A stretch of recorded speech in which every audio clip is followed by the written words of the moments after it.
Tamara Drag! Já parou para pensar que a homofobia é uma criação colonial que funcionou muito bem e foi exportada para o mundo inteiro?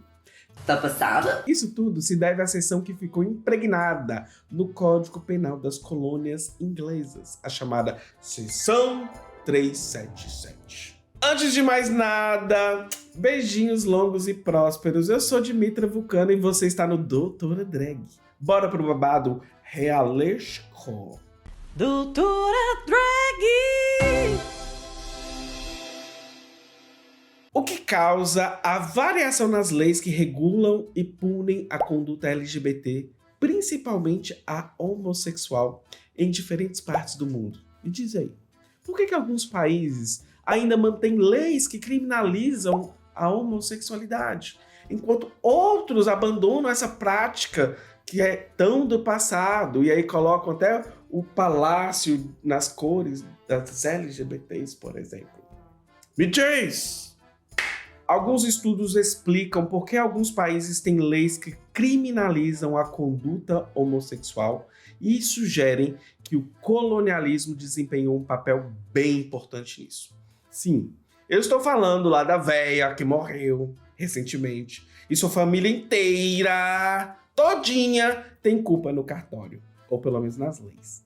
Hoje vamos falar sobre isso, pois muitos adoram condenar as experiências socialistas, mas não falam assim, gente, sobre como a colonização exportou a homofobia. Enquanto podemos ver ao longo da história socialistas lutando contra a homofobia, enquanto o mundo inteiro era homofóbico. E eu posso te dar exemplos. 1860, 1870, temos Karl Ulrich, que travou uma luta contra as leis anti-sodomia. Ou Auguste Bebel, em 1898, a favor dos homossexuais.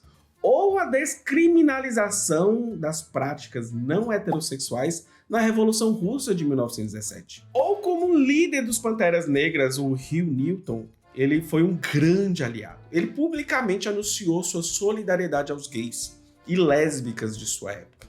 Ele dizia que os homossexuais não são pessoas livres e talvez sejam um dos mais oprimidos da sociedade. Tá passada? Tá bom, Dimitra. A coroa britânica exportou a homofobia. Como você vai explicar? Me diz aí. Che Guevara matava gays? Bicha, apenas pare de propagar fake news.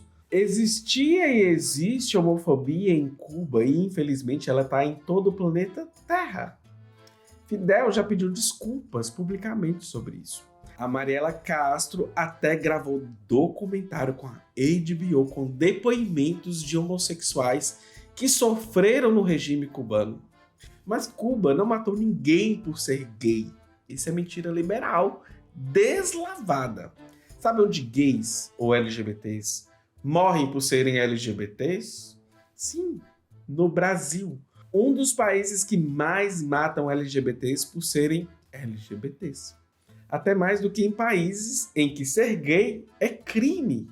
Olha, o que eu quero dizer é que pouco se fala de como a experiência do colonialismo ocidental está intimamente relacionada às concepções de sexualidade. E hoje eu trouxe uma referência de um artigo super interessante chamado The Criminalization of Homosexuality in Colonial History.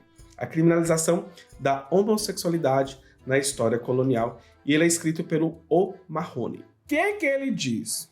Dentre as várias conclusões do artigo, é que podemos alegar que o Império Britânico foi responsável por disseminar leis que criminalizavam a conduta homossexual, sim, e aconteceu nas colônias, enquanto os outros impérios não fizeram isso. Também podemos entender que há sim um legado da experiência colonial britânica que tornou menos provável que os países ex-colônias britânicas, no caso, revogassem a criminalização da conduta homossexual.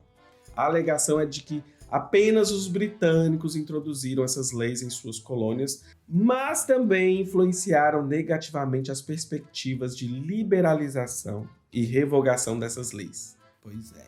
O artigo que eu citei utilizou informações de 185 países e descobriu que as colônias britânicas têm uma probabilidade muito maior de possuir leis que criminalizam a conduta homossexual em comparação com outras colônias ou estados em geral. Isso tudo se deve à seção que ficou impregnada no Código Penal das colônias, a tal da Seção 377. O que foi essa tal Seção 377? A Seção 377 do Código Penal Britânico, ela era uma lei que foi introduzida no Império Britânico durante o período colonial. Ela foi implementada pela primeira vez no século XIX e continha disposições que criminalizavam atos considerados contra a ordem da natureza. E por falar em natureza, vamos colocar essa reportagem aqui para vocês. A ordem da natureza, gente, é isso. Então, vamos seguir o baile, né? A ordem da natureza. Tem até suruba. Mas enfim, vou voltar ao vídeo. Essa seção do Código Penal era amplamente aplicada em várias colônias britânicas, o que resultava na criminalização da homossexualidade. A redação exata da seção 377, ela tinha uma variação de acordo com o país, a jurisdição, mas de forma geral ela proibia relações sexuais consensuais entre pessoas do mesmo sexo. Essa lei ela foi implementada com o objetivo de impor valores e crenças morais da época, que consideravam a homossexualidade como imoral e contrária à ordem social estabelecida. E após a independência de muitos países colonizados, a seção 377 foi mantida como parte do sistema jurídico, resultando na continuação da criminalização da homossexualidade em várias nações. Nos últimos anos, no entanto, a gente tem que pensar que tem um movimento global para revogar e modificar essas leis visando a proteção dos direitos das pessoas LGBTQIAPN+, e a promoção da igualdade. O Império Britânico ele só foi descriminalizar a homossexualidade em 1967. Mas aí, figuras como Alan Turing e Oscar Wilde já tinham sofrido represálias do Império Britânico. E para quem não sabe, Alan Turing foi um matemático, lógico, pioneiro da ciência da computação. A genialidade dele ficou tão evidente durante a Segunda Guerra Mundial que o cabra quebrou o código da máquina Enigma utilizada pelos nazistas, contribuindo para a vitória dos aliados e também do Exército Vermelho da União Soviética. E seu trabalho revolucionou a criptografia e influenciou o desenvolvimento dos primeiros computadores. Muito massa, Dimitra! Que legal! Mas Alan Turing enfrentou perseguição devido à sua orientação sexual. Naquela época, camaradregues, a homossexualidade era criminalizada, considerada imoral. E após a guerra, ele foi processado, condenado à castração química como tratamento para a sua homossexualidade. Agora, curiosidade. Sabe quem era a rainha com 19 anos na época? Ela mesma, a Betinha, que todos amavam e que teve aquele velório pomposo que vocês viram. Essa perseguição teve um impacto negativo significativo na vida e na saúde mental dele. A coroa demorou anos para pedir perdão por isso. E Betinha, você e Damares estão ali alinhadas, dura na queda da moral e dos bons costumes. Ainda bem que você e Olavo estão aí juntinhos nesse momento caloroso e eterno. Enfim. Olha, peraí que eu vou me reorganizar. Eu vou me reorganizar porque, infelizmente, gente, o Alan Turing ele já tinha se suicidado e, ao que tudo indica, então é um gênio que sofreu homofobia institucional. E você não vê liberal criticando.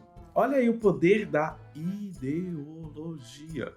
Por isso, camaradregues, é importante considerar a relação entre capitalismo e a homofobia. Em muitos casos, sistemas econômicos como capitalismo podem perpetuar preconceitos e desigualdades sociais e econômicas. E normas heteronormativas são frequentemente favorecidas enquanto os grupos não héteros, não cis, são marginalizados, negando direitos, oportunidades. E aí temos o que temos, inclusive mais alguns adendos como racismo, misoginia, etarismo, capacitismo, enfim. Mas, Dimitra, o mundo mudou. Que bom, né, Mona? E não mudou porque o capitalismo é bonzinho, e sim porque existe um negócio chamado movimento social.